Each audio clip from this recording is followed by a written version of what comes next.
आप पिछले 14 महीने से यात्रा कर रहे हैं, स्वराज यात्रा आपकी जारी है और ज़ाहिर है आप ऐसे-ऐसे छोटे-छोटे गाँव में गए होंगे जहाँ पे मीडिया नहीं पहुँच पाती है। क्या सबक मिला आपको अभी तक?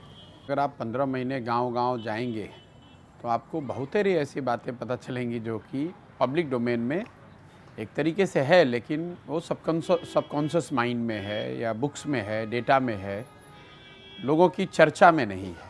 बेरोज़गारी और पलायन बिहार में सबसे बड़ा मुद्दा है। इसके लिए आपको बिहार के गांव में जाने की ज़रूरत नहीं है, वो तो आप दिल्ली में बैठकर भी बात कर सकते हैं।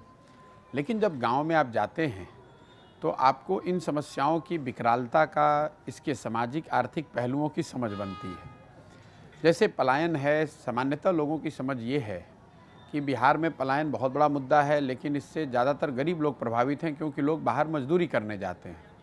लेकिन जब आप गांव में जाएंगे तो आपको पता चलेगा कि ये ऐसी समस्या है जिससे समाज का कोई वर्ग अछूता नहीं है। अगर आप गरीब घर के हैं तो आपके बच्चे मजदूरी करने के लिए बाहर जा रहे हैं। अगर आप आर्थिक तौर पर थोड़े समृद्ध हैं तो आपके बच्चे पढ़ाई करने के लिए या नौकरी करने के लिए बाहर जा रहे हैं। अगर आप गांव में जाएंगे तो आपको सिर्फ महिलाएं मिलेंगी, बच्चे मिलेंगे और बूढ़े लोग मिलेंगे। करीब 40 से 50% जो नवयुवक हैं वो बिहार के बाहर रह रहे हैं। जिन प्रखंडों में, पंचायतों में बाढ़ की समस्या है वहाँ पर ये 70-80% भी हो सकता है। पलायन यहाँ के जीवन की सच्चाई बन गई है।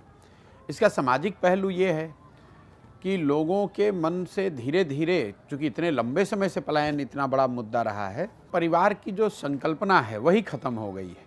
शायद ही कोई गांव में आपको ऐसा घर मिलेगा जिसमें ये 3 पीढ़ियों के लोग साथ में रह रहे हों। जो बेरोज़गारी है, वो बेरोज़गारी सिर्फ यहाँ पर उन लोगों की समस्या नहीं जो युवा है या जो गरीब है। जो यहाँ समृद्ध लोग हैं, जो किसान हैं, जिनके पास कुछ ज़मीन है, कुछ छोटे मोटे व्यवसाय हैं, वो भी नौकरियों के लिए, अपने बच्चों के नौकरियों के लिए उतने ही परेशान हैं। जब भी बिहार की सिंचाई की बात होगी, खेती की बात होगी, तो लोग बाढ़ की बात करेंगे।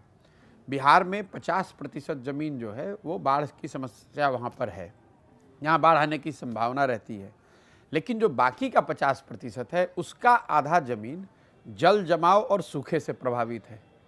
तो जितनी बड़ी समस्या, जितना आर्थिक सामाजिक नुकसान बाढ़ से है, करीब करीब उतना ही बड़ा नुकसान जल जमाव और सूखे से भी है, लेकिन उसकी चर्चा उतनी नहीं होती है। तो इसका कोई राज्य सरकारें जितनी आई हैं उनकी पॉलिसी में कोई झलक है कि इसका समाधान कैसे नहीं, बिल्कुल नहीं है। देखिए, सरकारों में इसकी झलक तो तब दिखेगी जब समाज में वो चेतना आए, समाज में ये मुद्दा बने, तभी। देखिए, राजनीतिक मुद्दा तो वही बनता है जो समाज में मुद्दा होता है।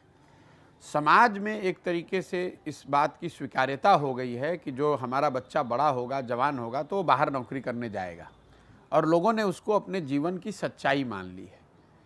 इसलिए ये यहाँ बहुत बहुत सबसे बड़ा मुद्दा होते हुए भी ये कभी राजनीतिक मुद्दा नहीं है।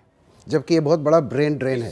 सिर्फ ब्रेन ड्रेन नहीं है, पलायन के अन्य पहलू क्या है? सिर्फ लोग यहाँ से नहीं जा रहे हैं, लोगों जो यहाँ से पढ़े लिखे समझदार लोग हैं, जो बुद्धिजीवी हैं, वो जा रहे हैं। और इसके साथ साथ बिहार से बहुत बड़ा पूंजी का पलायन हो रहा है। यहाँ पर जो लोग बचत करते हैं, जो बैंकों में पैसा जमा करते हैं, जिसकी चर्चा कहीं नहीं होती है, आपको माइग्रेशन या डिस्ट्रेस जो पॉवर्टी दिखती है, उसका एक कारण है कि पलायन हर पहलू से पलायन है। बुद्धि का पलायन है, शरीर का पलायन है, पूंजी का पलायन है। तो यहाँ पर जो बच गया वो बिल्कुल जिसके पास कुछ भी नहीं है, ना बुद्धि है, ना पूंजी है, ना शारीरिक श्रम की ताकत है। आप बूढ़े हो गए तो आप बिहार में हैं। अगर शारीरिक श्रम करने की आपकी क्षमता है तो आप बाहर गए हैं। अगर आपके पास पढ़ाई की क्षमता है तो आप बाहर गए हैं। अगर आपके पास पैसा है बिजनेस व्यापार करने के लिए तो आप बाहर गए हैं। तो बिहार में बचा कौन? मेजॉरिटी वो लोग बचे हैं जो पूरी तरीके से सरकारी व्यवस्था पर डिपेंडेंट हैं।